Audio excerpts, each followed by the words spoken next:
Hello students, इस video के माध्यम से हम लोग पास्ट कंटिन्यूअस टेंस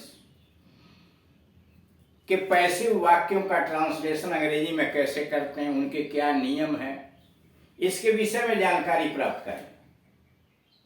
इसके पहले वाले वीडियोस के अंतर्गत आपको present indefinite, past indefinite, future indefinite, present continuous,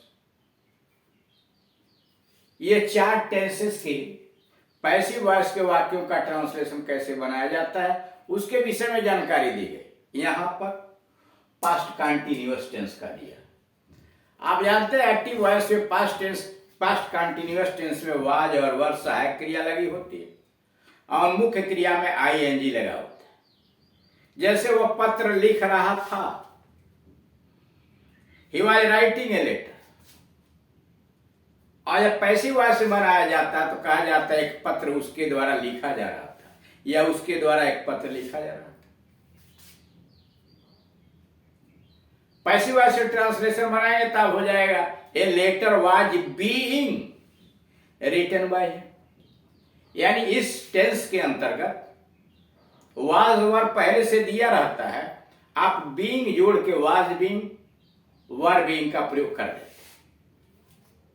sentence अगर निगेटिव है तो was not being, were not being लगा देते हैं। जैसे वह पत्र नहीं लिख रहा था, he was not writing a letter. अब पैसिव वॉइस, पत्र उसके द्वारा नहीं लिखा जा रहा था, a letter was not being written by him. यह तरीका होता है, यानी इसमें सहायक क्रिया वाज बीइंग और वर बीइंग लगाइए। निगेटिव है तो was not being, were not being लगाइए और मुख्य क्रिया का थर्ड फॉर्म लगाइए। बाकी एक्टिव से पैसिव बनाने के जो नियम है पहले वाले वही रह जाते हैं। सेंटेंस अगर इंट्रोगेटिव है, प्रश्नवाचक है, क्या वह पत्र लिख रहा था,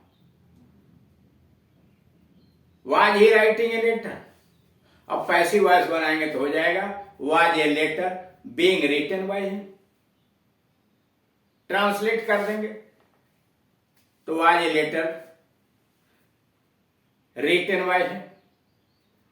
उसी को निगेटिव में कहकर क्या वह पत्र नहीं लिख रहा था, was he not writing a letter.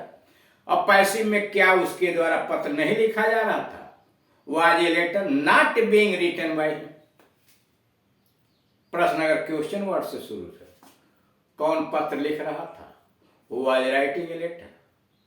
Passive voice में किसके द्वारा पत्र लिखा जा रहा था, by whom was a letter being written.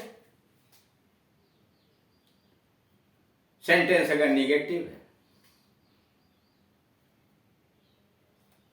तो वह क्या लिख रहा था, what was he writing.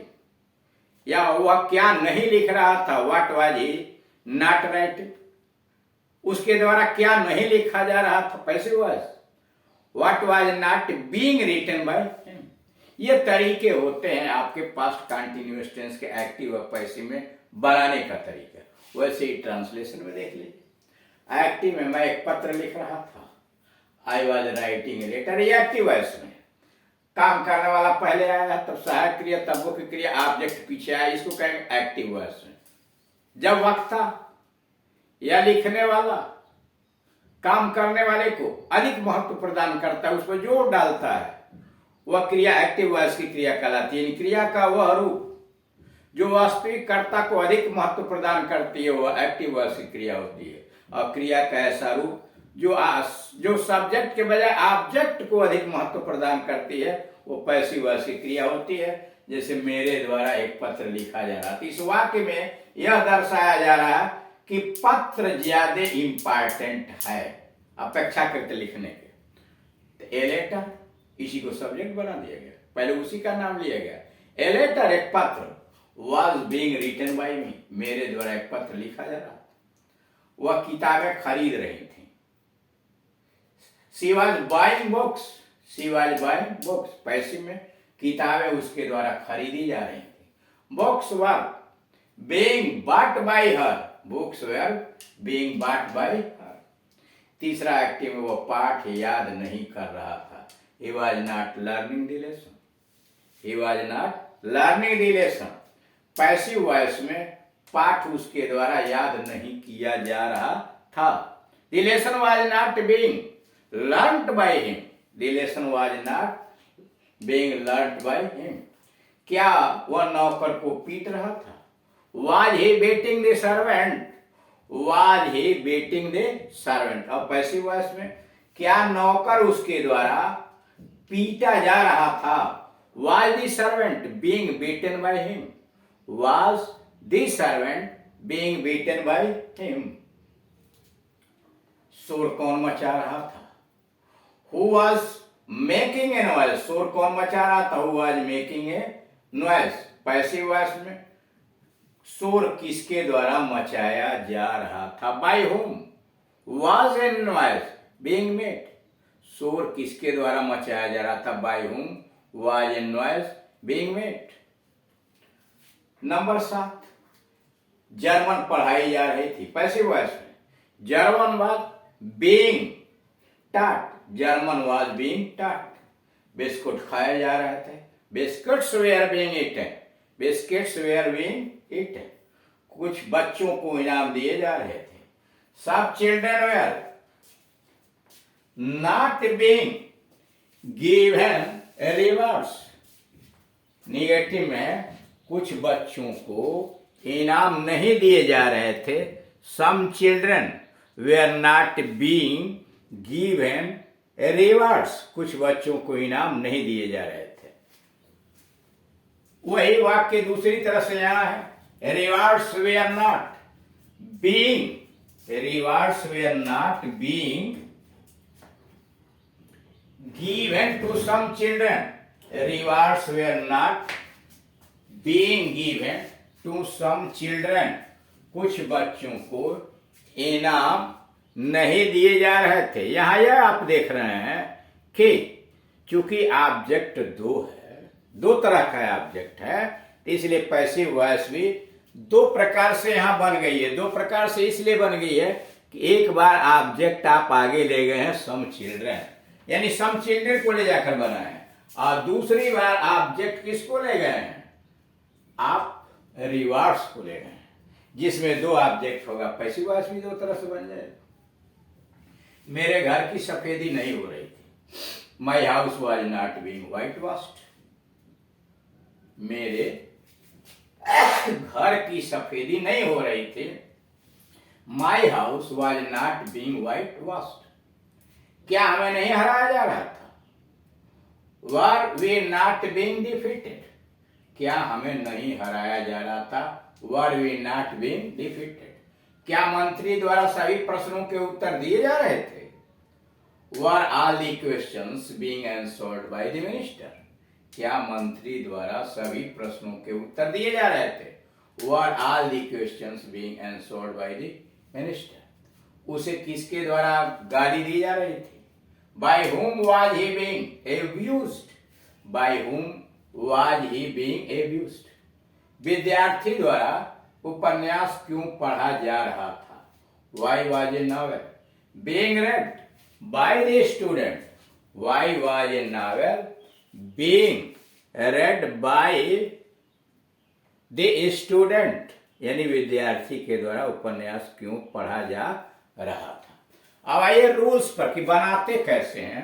Rule number 1, अगर सेंटेंस असर्टिव और अफर्मेटिव में है, जैसे कि पहला वाक्य लिखा हुआ है, तो करेंगे क्या? सबसे पहले ऑब्जेक्ट लगाएंगे। लेकिन आप पहले से जानते हैं कि ऑब्जेक्ट जब यहां रखेंगे तो उसका केस नॉमिनेटिव होगा, यानी सब्जेक्टिव फॉर्म में होगा।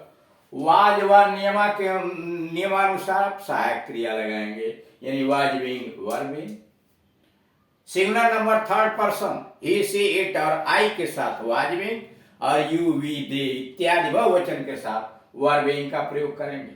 वर्ब का थर्ड फॉर्म पैसिव में लगाएंगे, अपनी तरफ से बाय लिखेंगे और फिर सब्जेक्ट लिखेंगे। सब्जेक्ट तो लिखेंगे लेकिन केस उसका होगा ऑब्जेक्टिव केस में होगा, और यहां बाकी अगर शब्द हैं तो उसके पीछे लिख के फुल स्टॉप करेंगे। असर्टिव नेगेटिव अगर सेंटेंस असर्टिव और नकारात्मक नॉट आया है तो सबसे पहले वाज लगाइए, ऑब्जेक्ट लिखिए, यानी केस उसका सब्जेक्टिव फॉर्म में होगा ऑब्जेक्ट का। सबसे पहले उसके बाद वाज नॉट बीइंग या वर नॉट बीइंग। वाज वर लगाइए इनमें से कोई एक, तब नॉट तब बीइंग, मतलब वाज नॉट बीइंग या वर नॉट बीइंग में कोई एक क्रिया का थर्ड फॉर्म।